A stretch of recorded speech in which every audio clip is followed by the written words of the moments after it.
Hello, I'm Ernie Humphrey, the CEO of Treasury Careers.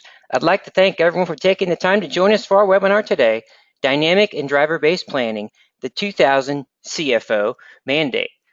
I would like to thank our sponsor, Centage, a world leader in automated budgeting and planning software solution for small and medium-sized organizations, whose strong commitment to thought leadership helps us make this webinar possible today. CFOs can allow their 2018 budgets to be a strategic anchor on their company's ability to anticipate, respond, and react effectively to dynamic market conditions. Organizations of all sizes are transforming their finance departments by upgrading from Excel, outdated legacy planning software, or ERP modules to cost-effective, cloud-based budgeting and planning solutions that fuel business agility by supporting dynamic driver-based planning and forecasting. Today, you will discover how organizations that implement dynamic driver-based planning allow finance to deliver strategic value by acting as trusted advisors across departmental lines, identifying the right growth opportunities, and providing senior management with a dynamic financial plan that informs better decisions across the enterprise. Before I delve into the content, I'm going to offer a few quick words about Treasury Careers, cover a few housekeeping items, review our learning objectives for the webinar, and then I'm going to welcome our featured speaker, James Myers, to the webinar. Treasury Careers offers content and resources that empower Treasury professionals to own their career success.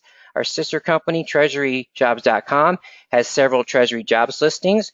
We have a plethora of Treasury certification resources and best practices, and of course, we offer complimentary webinars like this one today. A few housekeeping items. The slides are currently available under the handouts area in your GoToWebinar control panel. We'll send you links via email to the presentation and recording over the next 24 hours. For those of you interested in CTP or FP&A credit for today's webinar, you'll have to answer all polling questions and remain on for the duration of the webinar. If you have any questions on CTP or FP&A credit, please send me an email at ernie@treasurycareers.com. That's ernie@treasurycareers.com.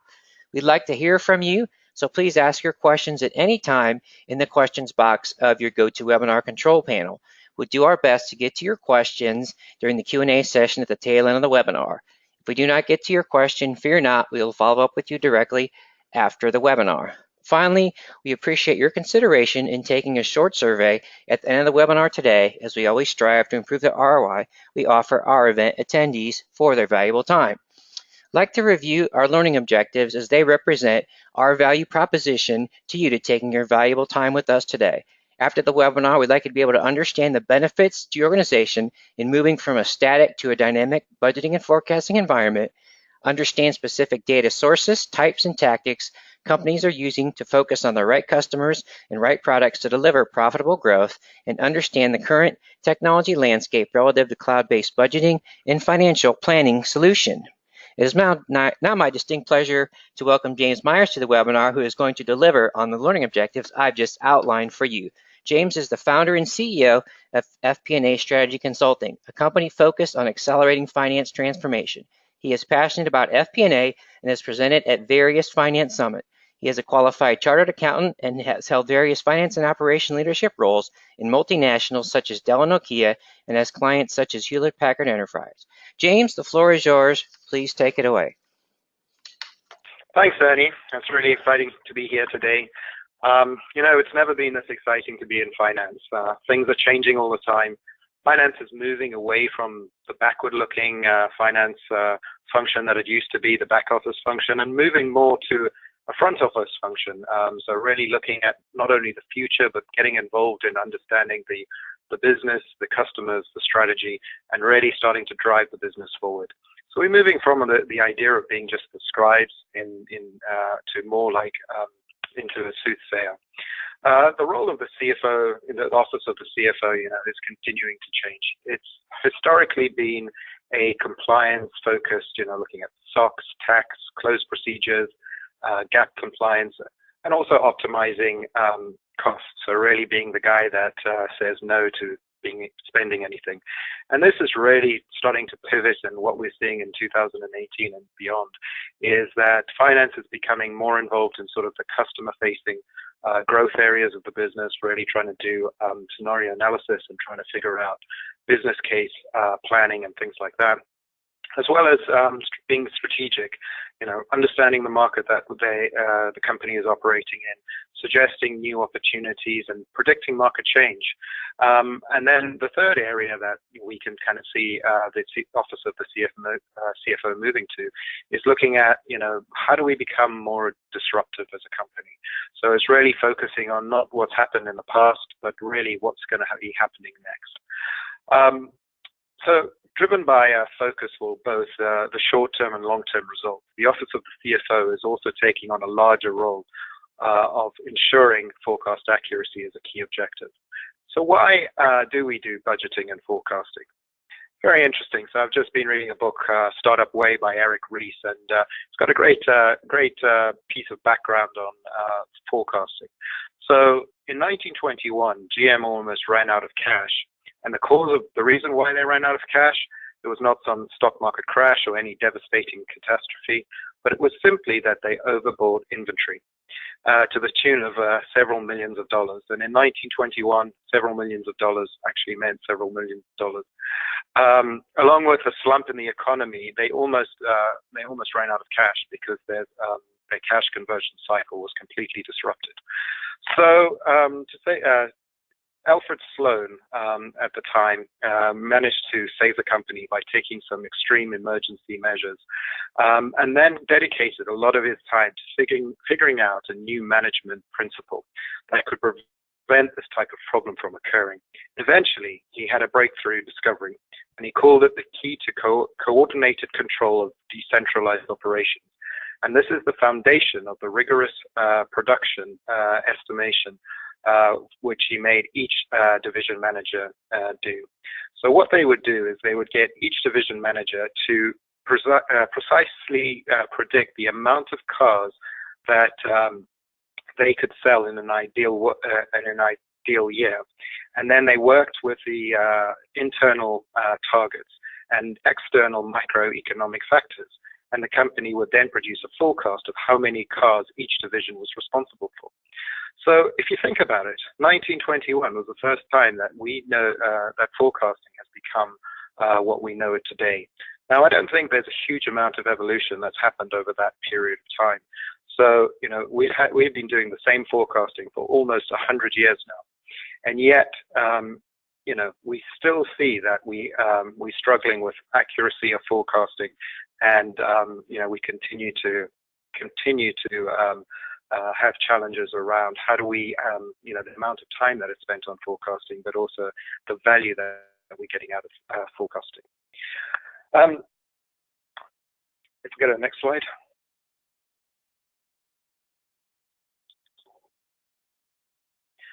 So what we also noticed. So why do we continue to have forecasting? And in 1921 there was a lot of uncertainty. Some of that uncertainty was driven by economic conditions.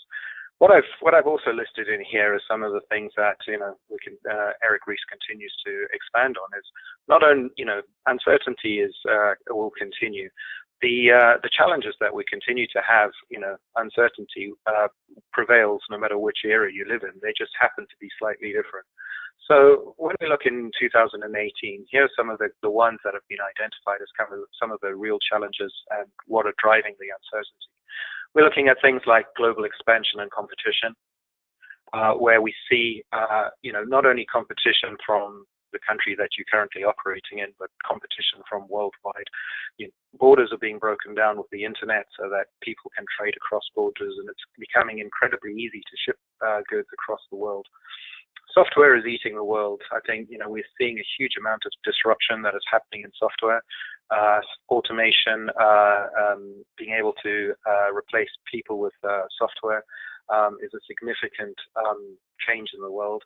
The speed of technological change. We're seeing, continuous disruptions in a lot of industries by technology, and being people, the barriers to entry or the moats that companies once had, where people were unable to challenge large companies just because of the scale of the company, are becoming disrupted. We see changing customer preferences. We're seeing people being, far more focused on, historically it was about costs. Now people are becoming more environmentally friendly and they want products that comply with their beliefs and things like that. And then we have these high growth startups, Airbnb and Uber to name a few, which have completely disrupted the way that businesses operated in the past. And this is, we're just naming a few of them, but every industry is seeing these disruptions. Next slide. So the evolution of planning, so eight steps. So as having been involved in planning for well over 20 years now, we can see that there's definitely an ongoing process. It's a cycle.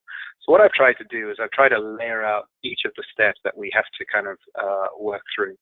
And really, the first one is about learning from history.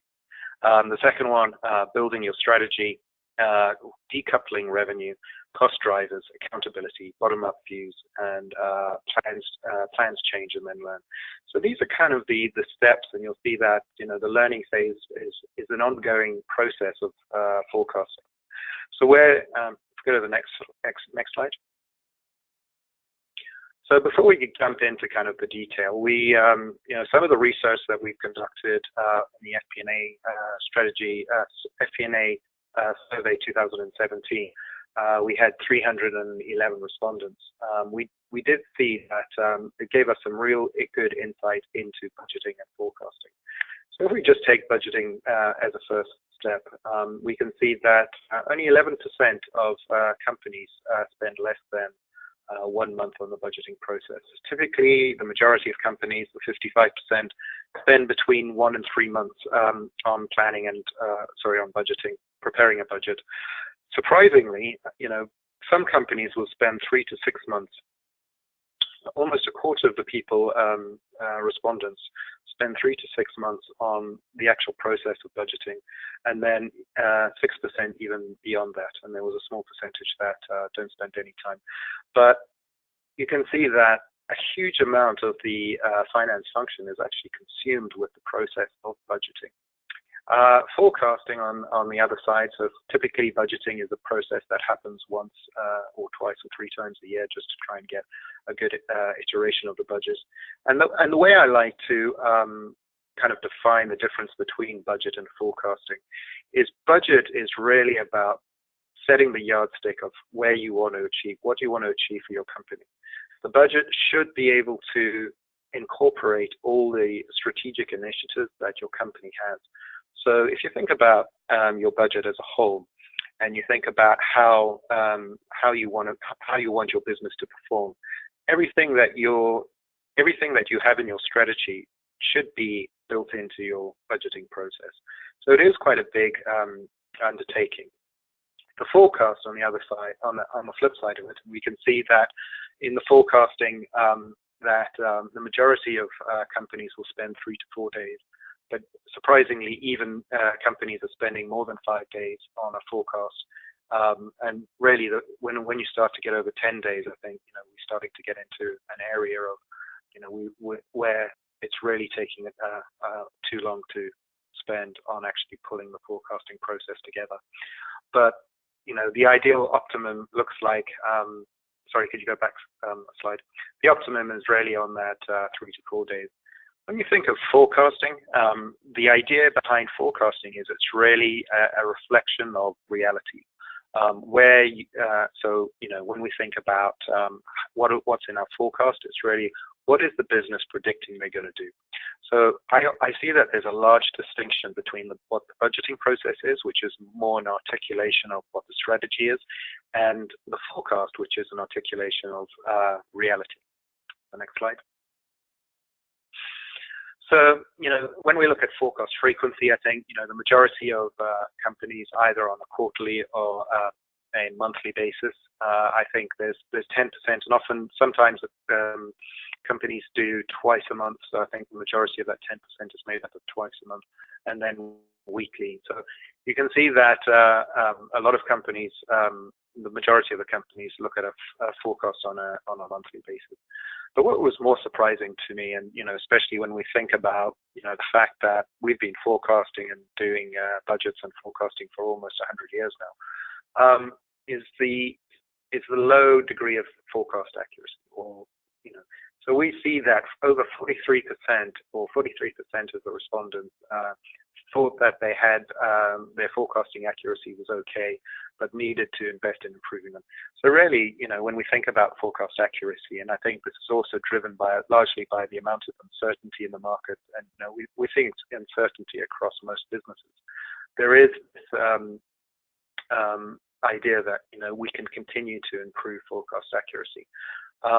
We saw that only 3% thought that forecast accuracy was great, just what we need. So I think, when you think about forecast accuracy, we really want to be moving more into that category one, where we feel very confident with the forecast accuracy so that we're able to make business decisions based on the information that we have.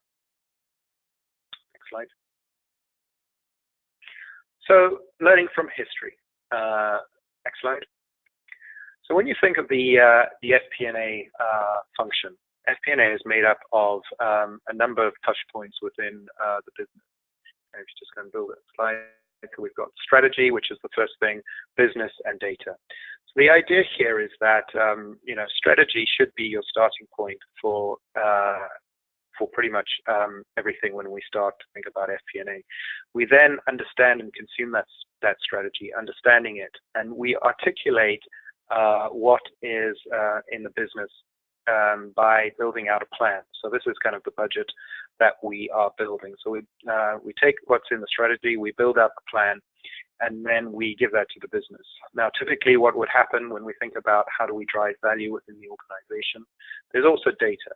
So what we try and do then is the business has a plan.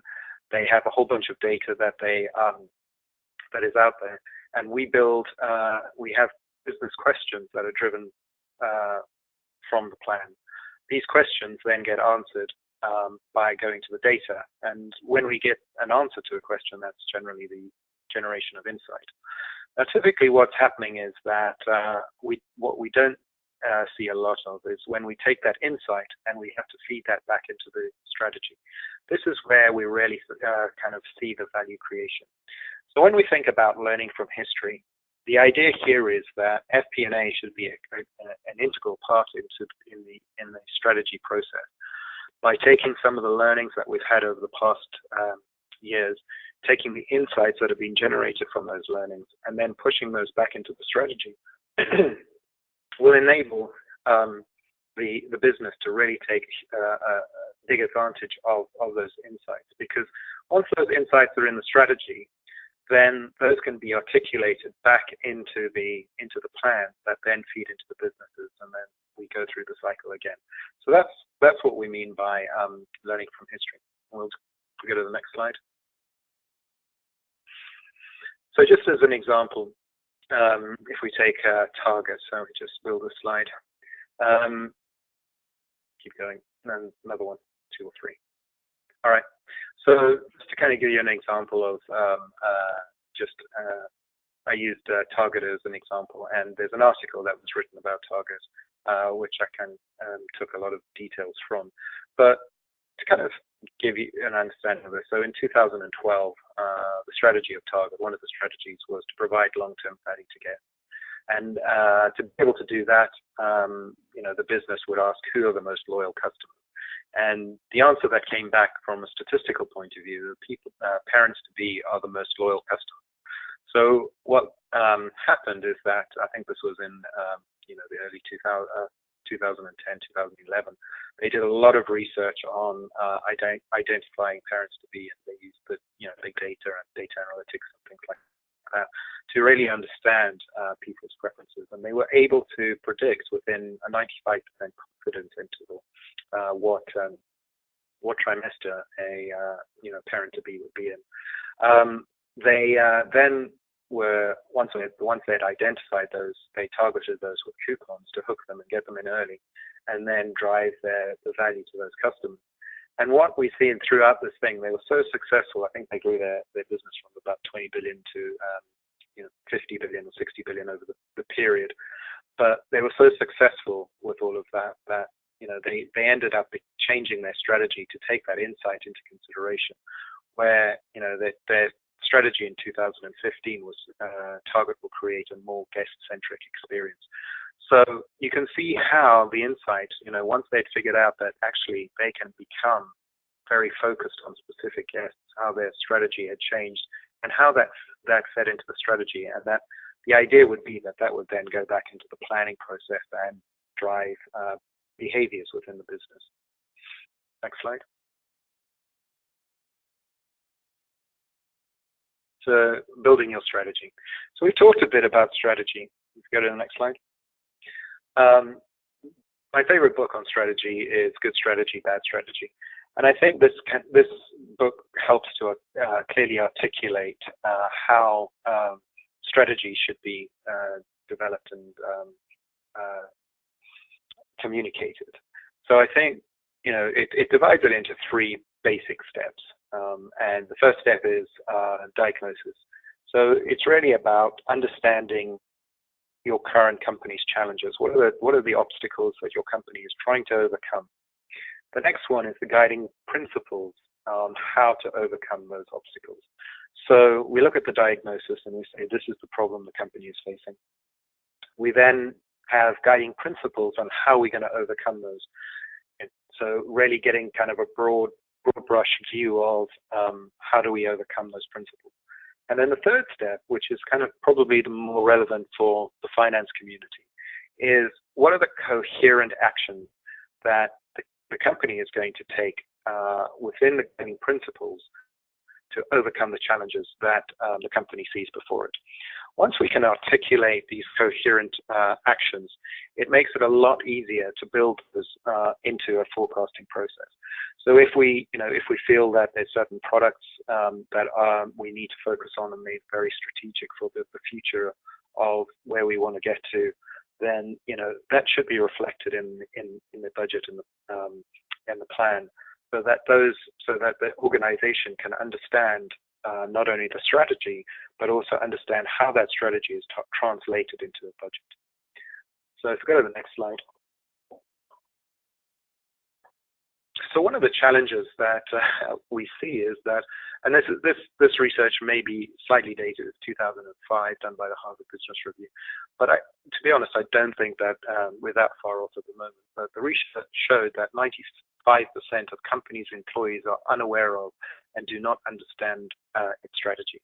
So this is quite a shocking result, and I don't think it's changed significantly over the time that I've seen. But the strategy seems to be a part of what the organization does in a room with a whole lot of strategy guys and the CEO and a couple of key people.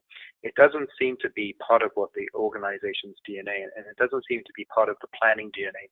I have worked in companies where the idea of the strategy has been promoted and continually pushed into how do we ensure we incorporate the strategy into the plan. But I think when we look, it's still done in sort of isolation of the larger organization. And I think there's a lot of work that needs to happen from both the integration of the finance organization and the strategy organization to help communicate and sell the strategy within the organization. Now, I think, when we looked at the idea of good strategy, bad strategy, and the insights from the book, I think, when you start to get down to the point of articulating the coherent actions, I think that's a lot easier to start to communicate than when we start to talk about strategy as a whole and the high level kind of ideas of what a strategy is. The great thing about the book is it also goes through some bad strategies, and typically the ones that are very fluffy and woolly and don't have actual coherent actions are the ones that typically fail, but the ones that have these coherent actions are the ones that are really successful. So if we go to the next slide. So when we think about it, so we've now learned from our history. We now have integrated our strategy into we understand the strategy from the finance perspective. We understand what those coherent actions are. what we really need to do is the next two things is really decouple revenue and look at the cost drivers.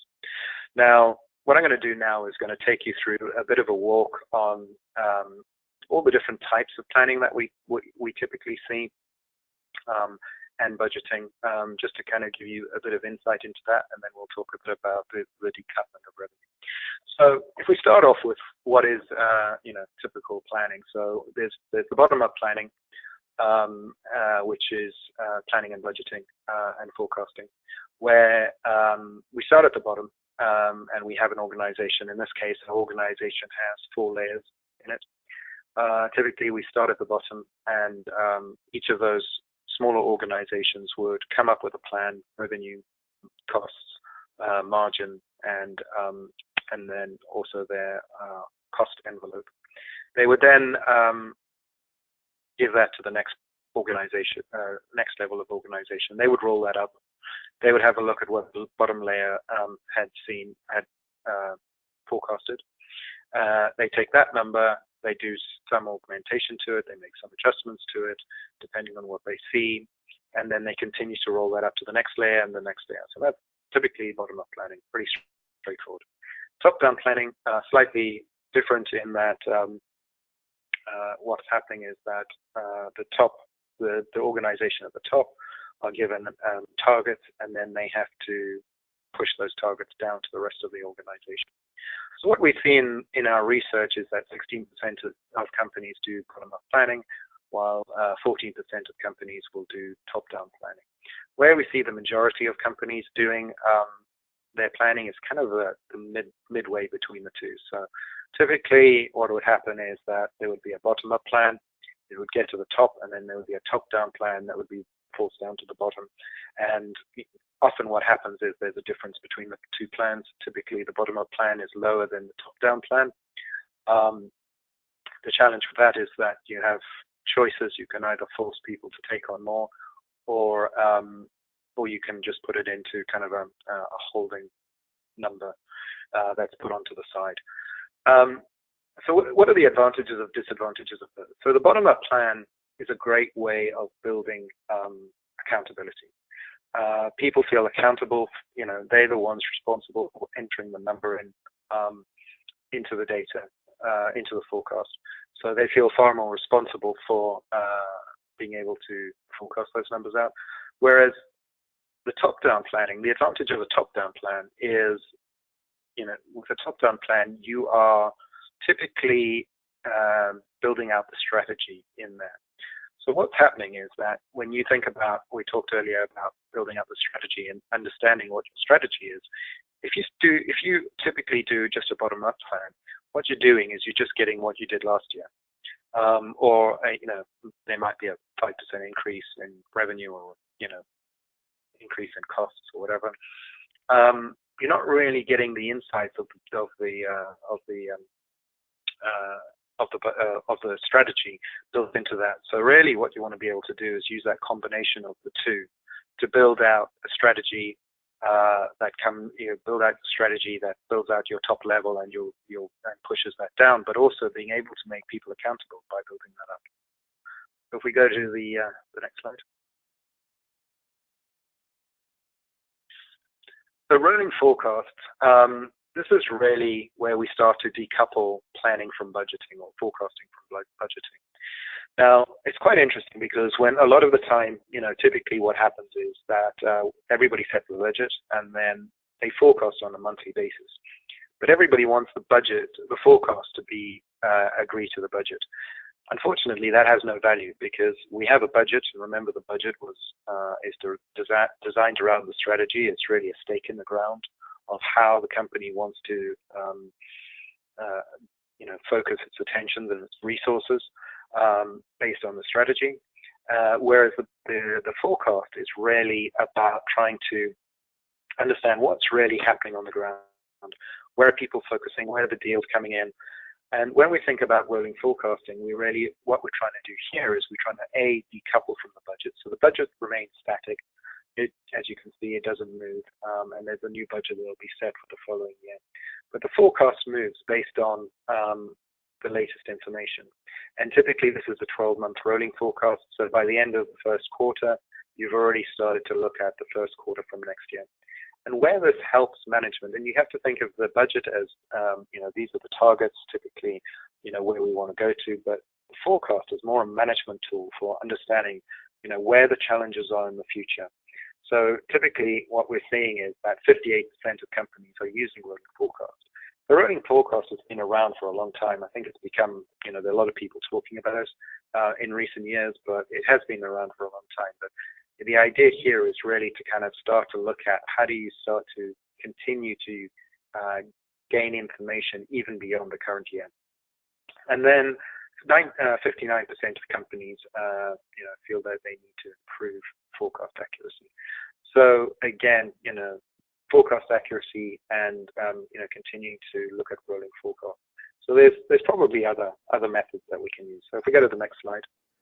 Okay, James, we're going to go ahead and launch our first polling question here, just to ask our audience where they're at in the process of adopting rolling forecasts. Then we'll take a look and maybe compare that to the results of the FP&A Empowerment Survey. Of course, we appreciate everyone's consideration in answering all of our polling questions here today. Those of you who are interested in CTP or FP&A credits, you'll have to answer all of our polling questions. And I also want to remind you that we can always take your questions in the questions box in the GoToWebinar control panel. So in order to be mindful of our time, I'm going to just give this another 5 seconds or so. Then we're going to go ahead and close the poll, have a quick look at the results, and then we're going to take a look at driver-based forecasting. So I'm going to go ahead and close that poll and go ahead and share the responses. And have any initial thoughts on this, James?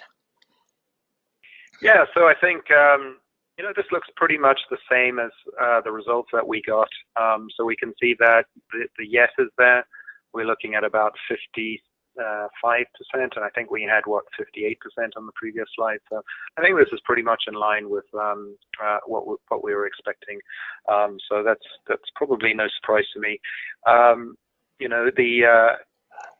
What is surprising is the amount of people that are in the process of implementing it. So it sounds like there has been a lot of change, and there's been more focus on looking at how do we improve the forecasting process. So that in a way is a good thing.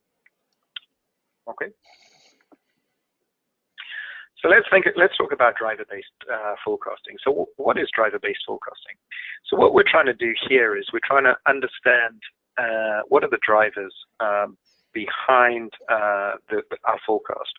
And I've just taken headcount as an example, or salaries, the salary forecast.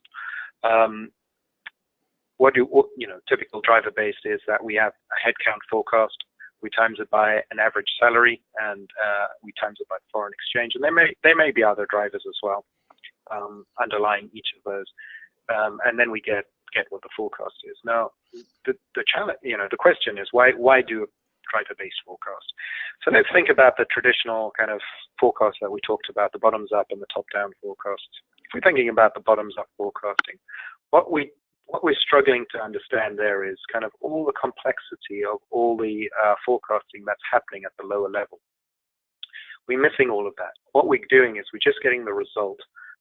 So we get the result and we roll that up. But we have no real detail about how did that person get to it. The idea behind a driver-based forecast is that what we're trying to do here is we're trying to understand what are the components that make up that number. And you can see that I've also got my stacks here. So again, we can have a top-down and a bottoms-up driver-based forecast. Typically, the best are the bottoms-up driver-based forecasting, and that get rolled up. So what we would do typically is we would roll up the headcount and then times it by an average salary that's been rolled up, and then obviously the FX is typically the same across the whole organization, foreign exchange, and then that would give us our forecasting. So why do we want to be able to do this and be able to break these components out? And I think, as we start to get into this new world of predictive analytics, machine learning, and data science, where we really see the benefit of understanding forecast is by really understanding the detail. The challenge with the data science piece of it is it has to answer very specific questions.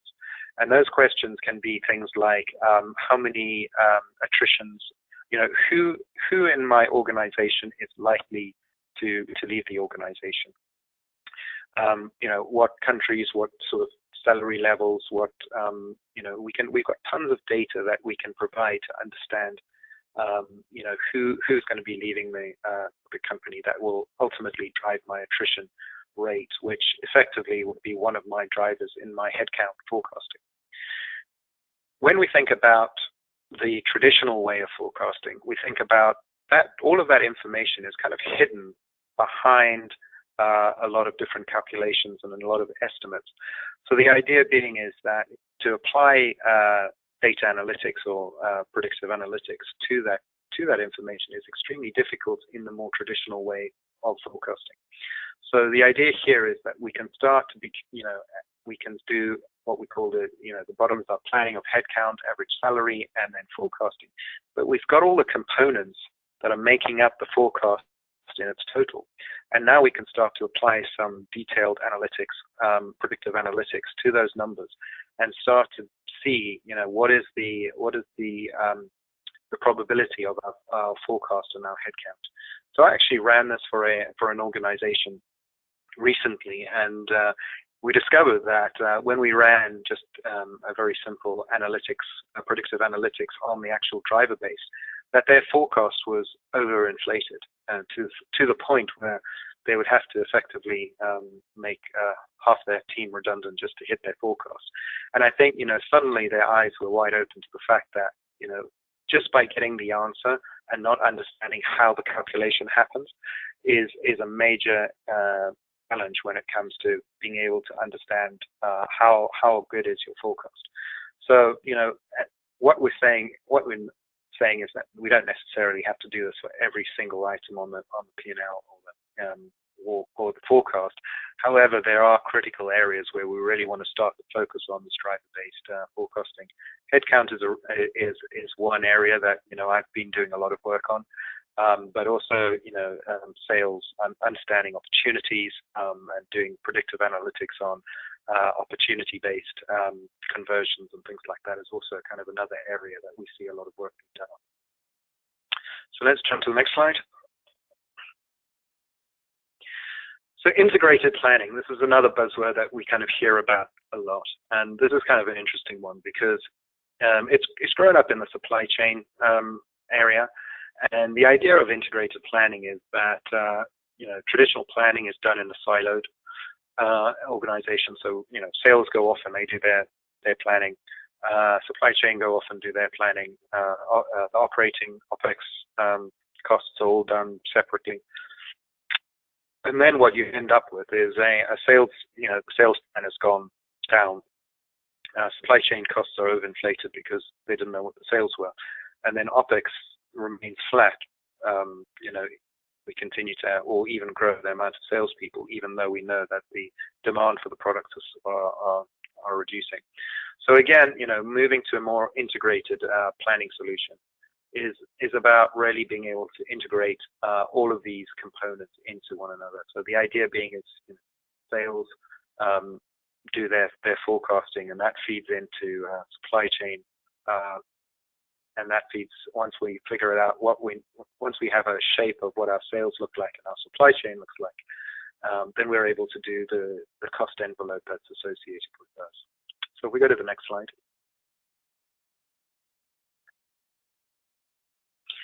So the idea here is, let's think about how do we combine all of these methods. We talked about decoupling sales. Sales is ultimately in 95% of all companies is the driving force for when you think about how do you focus on sales. And often what I've found is that sales and the operating costs and cost envelope is the same amount of time is spent on both. But really what you want to be able to do is you need to make sure that you get that sales piece right first. So the real focus happens in the sales side of things. We can look at driver-based costing. Those are the little triangles on the side there in the sales. Opportunities, understanding kind of what your conversion rates are, things like that. The next part of it is really kind of doing this integration into the supply chain, making sure that at a level there is the understanding between the supply chain and the demand, so you're comparing demand to supply. And only once you've been able to do that, then to work out, what is your cost envelope associated with both of those. So again, why we use driver-based costing is to really understand the underlying assumptions. So what are being able to build out the assumptions and then being able to do scenario analysis on those assumptions. Because in the traditional way, we didn't understand the assumptions. So to be able to do a scenario and figure out, if my conversion rate of opportunities increased by 5% or decreased by 5%, what would that look like? In the traditional way of doing forecasting, we wouldn't be able to get that. Focus on predictive analytics and machine learning, so we're able to use historical conversion rates in our opportunities to figure out what is the sales demand and see how that compares to our bottom-up approach. What it also helps to do is it helps to reduce the time. So here's one of the things I've noticed in traditional forecasting. So we start at the bottom, those filter up to the next. The next guys put in a whole lot of adjustments, it goes up to the next team. Those guys put in adjustments and it goes to the next team, and they get the results and they have a question. They have to go to the team below them and ask, why the results looking like this. Typically, they don't really have much of an idea, so they go to the team below. They ask them, trying to get a detailed understanding of why they got that number, and then they have to go to the people below them. So you can see how the information is flowing up and down. Whereas if you have more of a driver-based, you can understand kind of more how they got to the answer, and we can do hopefully reduces the amount of time of this continue going up and down. And the most important thing, and this is the one thing about planning that we've seen, is to be able to build in this feedback loop.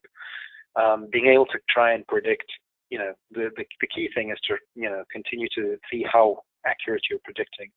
So if you're currently not doing forecast accuracy at the moment, I think that's something that is a definite win. I've experienced trying to measure forecast accuracy and target people on it. Unfortunately, company, as you go more granular, the forecast accuracy, starts to vary quite dramatically, whereas when you get the numbers rolled up, it tends to be more stable.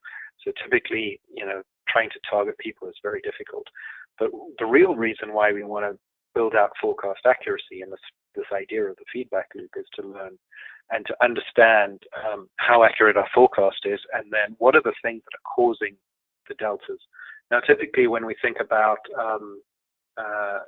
trying to understand forecast accuracy, if you're doing a driver-based forecasting, you've got more idea of where you've gone wrong. You've got all of your components, for example, and headcount. You've got your headcount.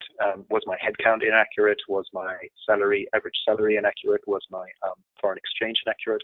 So you're able to start to break down and provide a more detailed, granular view of how and where your inaccuracies are, and then take steps in the future to correct those. And that's one of the key things to ensure forecast accuracy. But just kind of on a more kind of high level, what you really want to be doing is you want to kind of make sure that your high level drivers, your demand and supply, is where you really focus your attention. And then typically even your cost envelope is just a derivative of that. I know that people still do this forecast accuracy, but the bottoms up planning, but it's almost like it's an output of the first two. Okay, go to the next slide. So, one of the things that we need to continue to drive when you think about how building out more accurate forecasting is to think about accountability. How do you make your organization accountable? Typically, just doing a forecast accuracy, looking at a top-down plan, and you're able to kind of push that top-down plan down to your organization. You really need to still be able to make your teams accountable. They need to own the number, and this is where we have this conflict between predictive analytics and forecasting. So the challenge that we continue to have is that forecasting is something that needs to be owned by the organization. So you can apply predictive analytics to your forecast, but you really want to be using predictive analytics as a measure to see how accurate you think your forecast is, as opposed to the predictive analytics being the driver of the forecast.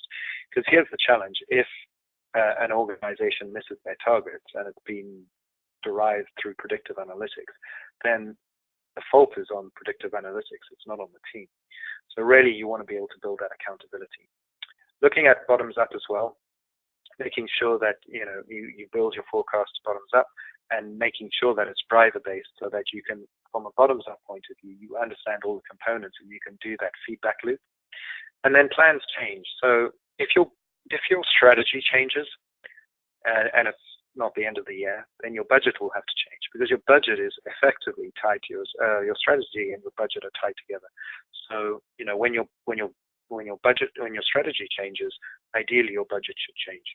Otherwise, typically it's done on a yearly basis. But from a forecasting point of view, when the things that within your organization are changing, your forecast is typically the one that follows exactly where you think you're going to land. And the idea of that is that's a great management tool to be able to start to take actions to make corrective action. And the last part about it is learning. Making sure that feedback loop is in there. Learn from your mistakes where you've had inaccuracies. Understand those inaccuracies and build in an understanding or compensations to make sure that those things are taken into account. So we go to the next slide.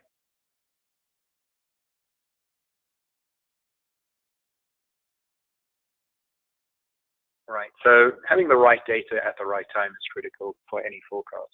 So I'm going to go through data. We're going to talk a bit about technology, and then we're going to talk a bit about people. So I'm going to kind of go through these ones quite quickly. So let's go.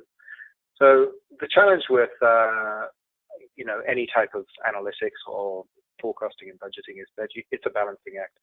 It's really about getting your historic information correct first. So you need to, and this pertains to forecasting as well, where you need to make sure that your historic data is accurate. I was recently working in a client where they discovered that their data, they had 4 GLs, and the GLs weren't aligned, which was causing inaccuracies in their underlying data. So to be able to predict the future was extremely difficult.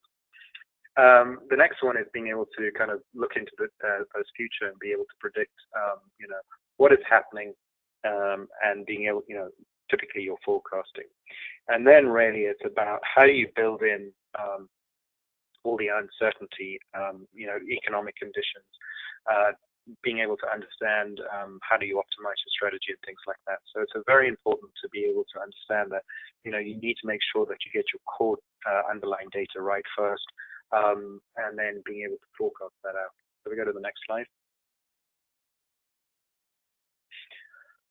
And this is just kind of a process. We cover this a lot in the analytics webinar, but really trying to make sure that you've got your foundation data, and it's all centralized into a single source, into a single goal source.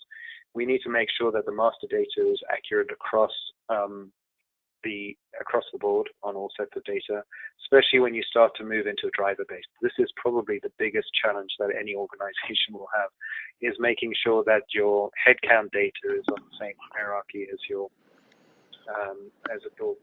transactional data.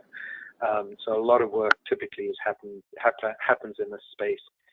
Being able to articulate that, here this is more on the analytics side, but being able to pull those into your forecasting tools, and then making sure that it's all actionable and people are accountable for that data. So we'll go to the next one. Okay, thank you very much. We're going to go ahead and jump in with a quick polling question here. I'm asking people to give us an assessment of the data maturity at their company. So again, we appreciate everyone's consideration in answering the polling question. And if you're interested in CTP or FP&A credit, we'll need you to answer all the polling questions. And of course, we can still take your questions in the questions area if you go to webinar control panel. In order to be mindful of our time, I'm going to leave this one up for another 5 seconds or so we can get through the rest of our content. and go ahead and just take a quick peek at the results and see if that's about what we would expect. So I'm going to go ahead and close the poll here and give me another 2 seconds. Okay, just take a quick peek here. Any initial thoughts? Yeah, so I mean, this looks very typical. I mean, there's a lot of organizations are still in that early stage of just trying to get their data aggregated and make sure that it's accurate. And I think this is kind of the biggest challenge. I see this as the challenge of 2018. I've seen a lot of companies spend a lot of money on and continue to spend a lot of money on making sure that their data is accurate. When it comes to planning, it's one of the critical things, making sure that your master data management processes are in place to ensure that you can move from different sets of operational data into your financial data, so that you can build those driver-based solutions. So typically, when we think about it, getting all your data into a single source is one of the critical things, especially when you think about how do you build this into your planning solutions. We talk about integrated planning, but I've started to hear companies talk about integrated reporting, where we're not only pulling into the planning solution the financial data, but organizational, operational data, overhead data, and things like that into a single source. Making sure that master data is all aligned, and then that's pulled into your planning solution, and that becomes those ones on the left. They are your drivers that help you to predict your financial data. Which slide? Go to the next slide.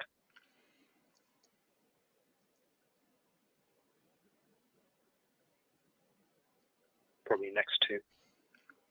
So let's talk a bit about technology. Now, it's pretty exciting at the moment. We talked a lot about the role of finance changing, but the other thing that's changing is technology. So you have many options when you think about planning and forecasting.